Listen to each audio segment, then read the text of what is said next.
girls that walk around looking pretty in bikinis and say world peace. You can be honest. So today I'm going to talk about the Miss America pageant and what it's done. I've actually been competing in pageants since I was 10 years old, and it wasn't because my mom wanted to vicariously live through me or because she was forcing me to do these things. It was because when I was 10 years old, I wanted to do something unique and do something that was going to be beneficial to me.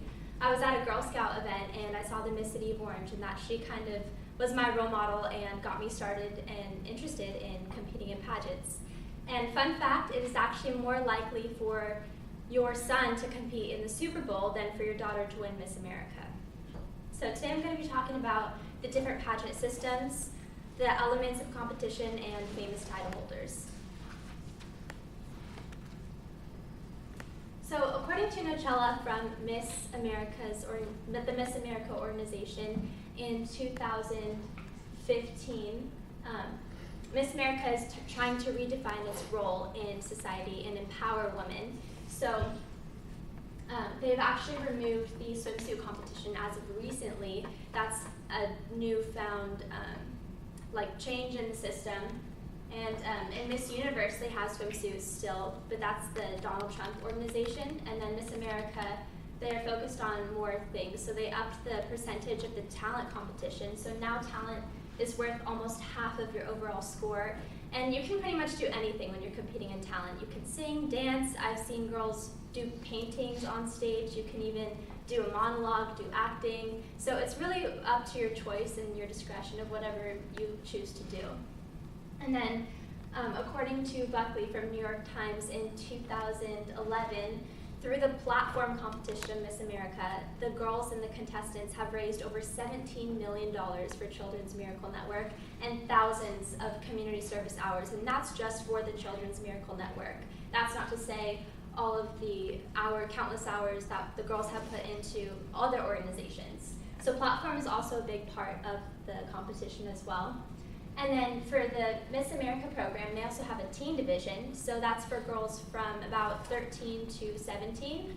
And they have a physical fitness portion where you just go on stage, you'll do like a little kind of like dance routine, and you'll do like a push-up and like jumping jacks, and it's just kind of to show that you're physically fit rather than swimsuits, a little more age appropriate. And then there's also evening gown and on-stage questions. So you get to choose the dress of your choice, something that's age appropriate and that you feel confident in. And it's just kind of a moment to boost your confidence to walk on stage and portray that you know how to carry yourself in a good manner. And then during the evening gown, you'll go on stage and do the on-stage question portion, which for me is the scariest because you could get asked anything. It could be political, it could be about like the drought, it could be pretty much anything that they choose. So then you have to think on your feet, and especially if you're on TV competing for Miss America, you have millions of people watching. So if you mess up or don't know what to say or don't even know what they're asking you, if it's a political topic, then you're kind of screwed. So it's a lot of preparation and quite nerve-wracking as well.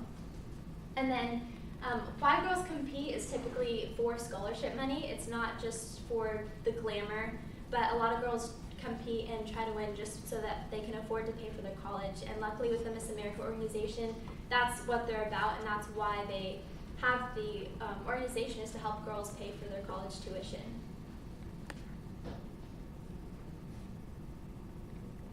So now I'm going to talk about the different pageant systems.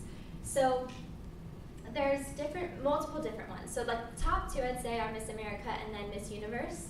But there's also National American Miss, there's Miss American Co-ed, International Junior Miss, and then High School America. And typically those specific pageant systems are for younger girls, but they range all different sorts of ages. There's also glitz and natural pageants. So I'm sure a lot of you guys know toddlers and tiaras. That would be the glitz pageants. And I feel like there's a big negative stereotype towards pageants because of that TV show. But a lot of girls compete in natural pageants, and that's what I grew up doing, where if you're under the age of 14, you're not allowed to wear any makeup at all. And if you do, then you'll even get points marked off. So it's about the girl who she is on the inside, and that's the most important thing. And then according to Rhonda Shackford in 2015 from Winning Through Pageantry, a lot of the girls that compete in pageants get more involved in STEM, science and technology. And then according to the Atlantic Journal of Communication, Kelly, in 2016, I believe, there was a lot of controversy from the Miss America, Big on TV, Miss Universe, and Toddlers and Tiaras of why people were watching those shows and if it was like sexualizing women in the wrong way. But that study has been proven false. So now I'm going to move on to the famous title holders. According to Young 2011 from the New York Journal, Teresa Scanlon was actually the youngest Miss America to have ever been crowned. She was only 17, which was crazy and absolutely unheard of. Most of the girls that win Miss America are like 23, 22. And then Heather French, according to Naukin from the Housing and Community Development in 2014, she was an advocate for the homeless community, and because of her background and her childhood life, she wanted to do a lot to give back with her title. And then Beyonce even competed in pageants, which is kind of a fun fact. And then most recently, it was actually in the news quite a bit, Cara Munn, she was the most recent Miss America, and she came out with a statement towards the end of her reign saying how she felt bullied and put down by the Miss America organization, by a couple people in it. And so then this whole Stand With Cara movement began, and a lot of people were standing up for her, and so now the Miss America organization is making some changes in the people that work for them and the people that have their power. So also with removing the swimsuit competition, Miss America is changing quite a bit within the last few months.